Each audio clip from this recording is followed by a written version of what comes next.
Le Seigneur de la Guerre ou The Warlord, un film sorti en 1965 avec Charlton Heston, à ne pas confondre avec le film beaucoup plus récent avec Nicolas Cage.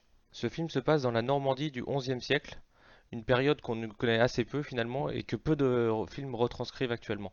Notre héros, Chrysagon, se retrouve à devoir prendre le commandement d'un petit fief. Ce petit fief est composé d'une tour de guet et d'un petit village avec quelques habitants. Ce village est très régulièrement attaqué par des frisons, des pillards venus de la mer. Ils viennent d'une région qui correspond à peu près au nord des Pays-Bas actuels. Nous avons donc Chrysagon et ses quelques troupes, les villageois et les frisons. Et tout l'ensemble du film va se faire sur les interactions entre ces trois groupes. Dans chacun de ces groupes, on aura un leader charismatique et différents personnages secondaires. L'intrigue du film va prendre un tournant lorsque Chrysagon va tomber amoureux d'une des villageoises. Mais mon but n'est pas de vous spoil, donc je vais pas aller plus loin dans ce domaine. Ce que j'aime dans ce film, premièrement, les personnages.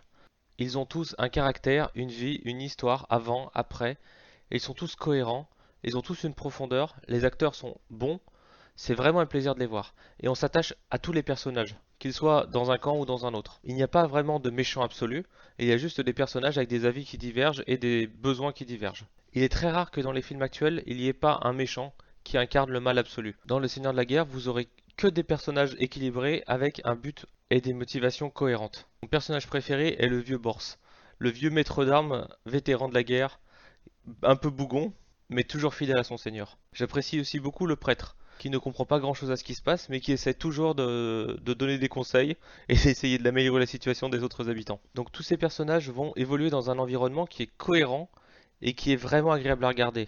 Parce qu'on se pose les mêmes questions qu'eux.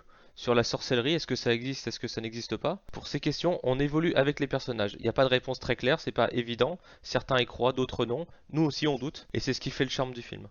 Le deuxième élément que j'apprécie dans ce film, c'est son ambiance. En effet, on est vraiment plongé dans le Moyen Âge. Là aussi, c'est très différent de toutes les productions récentes avec des héros qui sont quasiment des ninjas et qui lancent des épées. Il y a une vraie rigueur historique, à part quelques petits points, comme le droit de cuissage. Mais ce qui est vraiment plaisant, c'est de voir la tour. C'est vraiment exactement l'ambiance de l'époque. On est dans un monde dur, violent, sale, et où un pauvre donjon de pierre suffit à vous donner une impression de sécurité. Les batailles sont aussi d'une grande rigueur historique. Les flèches ne volent pas sur 5 km. On se bat avec une épée et un bouclier parce que c'est quand même vachement mieux que juste avec une épée. C'est un film peu connu et qui n'est clairement pas reconnu à son mérite. Ce film n'est pas un chef-d'œuvre absolu, mais c'est un film qui te donne vraiment du plaisir et qui en plus de ça permet vraiment de vivre une ambiance et une expérience unique. Voilà, je vous le conseille et puis n'hésitez pas à mettre dans les commentaires ce que vous en avez pensé.